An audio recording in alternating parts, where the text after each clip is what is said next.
이치성형외과 백정환입니다. 오늘 설명드릴 내용은 광대 재수술에 적합한 시기는 언제이냐 라는 문제에 대해서 설명드리려고 합니다. 광대 재수술은 광대 수술 직후에 어떤 수술의 불만족이나 어떤 수술이 잘못됐거나 여러 문제로 인해서 재수술을 계획하시는 분들이 가장 직면하게 되는 문제가 어떤 시기에 어떤 수술을 받아야 되는지에 대한 문제인 듯 합니다. 그중 가장 많이 질문 주시는 내용이 광대 재수술을 하려면 얼마나 기다려야 되나요? 지금 바로 되나요? 뭐 이런 질문들을 하시는데요. 사실 그 내용은 명확한 답을 드리기는 어렵습니다.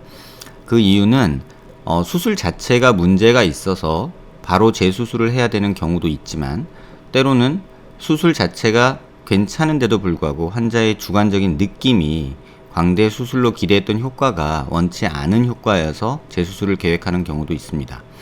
또는 광대 수술 자체가 조금 문제가 생겨서 재수술 시기를 결정해야 됨에도 불구하고 당장 하기에는 아직 상태가 좋지 않은 경우도 존재를 합니다.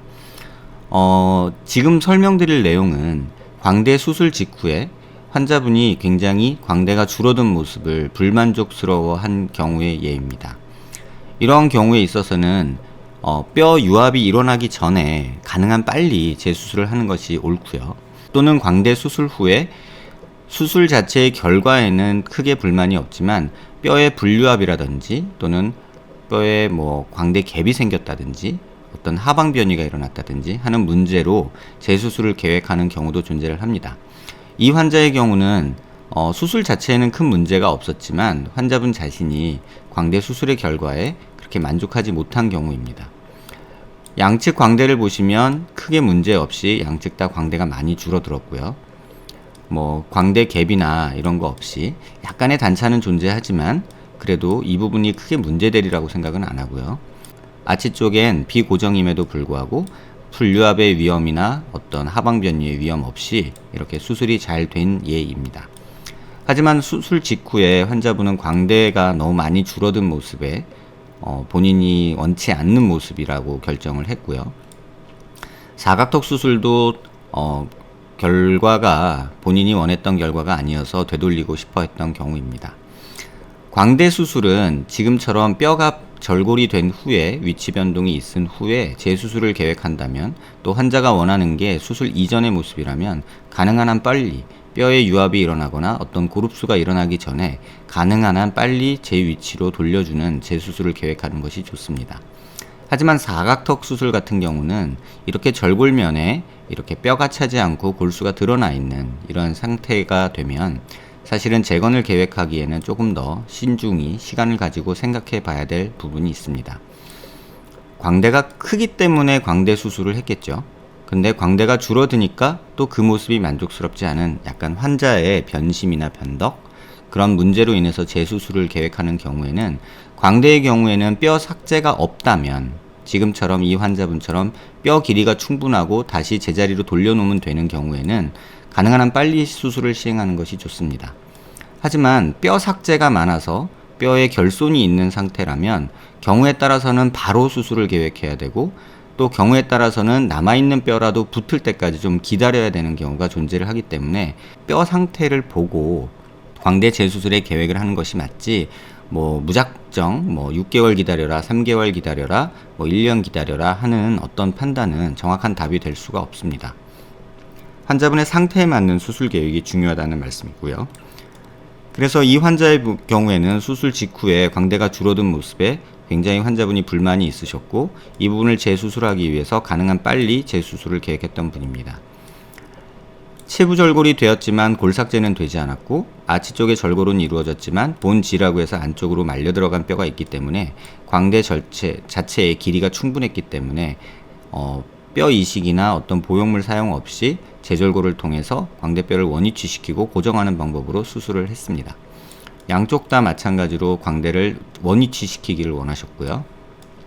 수술 후 결과에서 보면 양쪽의 결과를 비교해 보시면 수술 전과 후에서 이렇게 차이가 광대가 제 위치로 올라온 모습을 볼 수 있습니다. 반대쪽에서 사각 45도 정도에서 보시면요. 광대가 이렇게 떨어져 있던 것을 앞쪽으로 빼주고 이렇게 위로 약간 올라가면서 고정된 것을 밑으로 내려서 제 위치로 이렇게 만들어 놓은 모습을 확인할 수 있습니다. 입안 절개를 통해서 수술을 주로 하기 때문에 광대 재수술을 한다고 꼭 두피 절개를 해야 되느냐, 이런 문제가 있을 수 있습니다. 근데 예전에도 한번 설명드렸다시피 입안 절개로 했을 때는 이 각도로 환자를 보게 됩니다. 다시 말하면 지금 여기 스크류 고정된 위쪽으로는 솔직히 입안 절개로는 볼 수가 없습니다. 그래서 이쪽에 고정이 꼭 필요한 경우에는 두피 절개를 해야 됩니다. 근데 입안 절개로 고정할 수 있는 최고점, 가장 깊게 고정할 수 있는, 높이 고정할 수 있는 위치는 지금 보여드린 이 플레이트 위치이고요. 그래서 입안 절개로 보면 요 정도까지 밖에 안 보이기 때문에 이 뒤쪽에서 약간 뭐 떨어지거나 올라오거나 하는 문제가 생길 수 있습니다. 하지만 그걸 예방하기 위해서 두피 절개를 한다거나 할 필요는 굳이 없다고 생각을 합니다. 가능한 한 이전에 사용했던 절개 라인을 사용하고 또 고정을 해도 충분히 지금과 같은 매끈한 결과를 얻을 수 있습니다. 그래서 이와 같이 광대 재수술의 시기를 결정함에 있어서는 남아있는 광대뼈의 길이가 중요하고 골 유압이나 골 흡수 또는 골 삭제가 돼서 이렇게 빈 부분이 있다면 어느 부분을 살리고 어느 부분을 포기해야 될지를 결정을 해서 수술 계획을 해야 된다는 점 말씀드립니다. 앞서 말씀드린 대로 환자분 사각턱도 재건하기 원했지만 이쪽에 뼈가 차는 것을 기다려야 되는 상황이 또 있고요.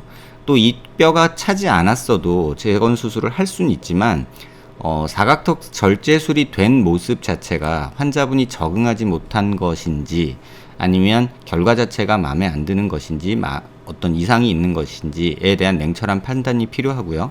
환자분 자체는 광대 수술, 사각턱 수술 후에 각이 없어지고 턱이 뾰족해진 게 너무 싫다고 하셨지만 사실 객관적으로 보기에는 수술 전 모습에 비해서 수술 후 모습이 나쁘지 않다고 생각했기 때문에 이쪽 골수 부분에 해면골 부위에 뼈가 차서 이렇게 하얗게 메꿔지는 시기가 될 때까지 다시 한번 천천히 예전 모습으로 갈지 아니면 지금 사각턱 수술이 된 상태로 살아갈지를 좀 시간을 가지고 천천히 고민해 보라고 조언을 드렸고요. 하지만 광대에 대해서는 전 모습이 훨씬 낫다라고 생각을 한다면 이렇게 되도록 빨리 수술 시기를 정해서 수술을 하는 것이 옳다고 저도 생각합니다. 실제로 환자분 모습을 보면 광대가 줄어든 모습이 조금은 과한 느낌이 있었고 수술 전 모습이 그렇게 광대가 크지 않았기 때문에 광대 재수술을 저도 권유를 했고요. 그래서 광대 수술 후 모습이 이렇게 예전의 뼈 위치 모습으로 이쪽 부분도 그렇고요. 또 이쪽 부분도 그렇고 또 이렇게 라인도 예전 모습으로 그대로 재건을 한 재수술을 한 경우입니다. 광대 재수술에 대해서 고민하시는 분들이 많이 주는 질문이 언제 해야 되느냐, 늦으면 좋으냐, 빠르면 좋으냐 이렇게 질문을 주시는데요. 그건 전적으로 환자분의 상태에 달려 있다고 생각을 합니다.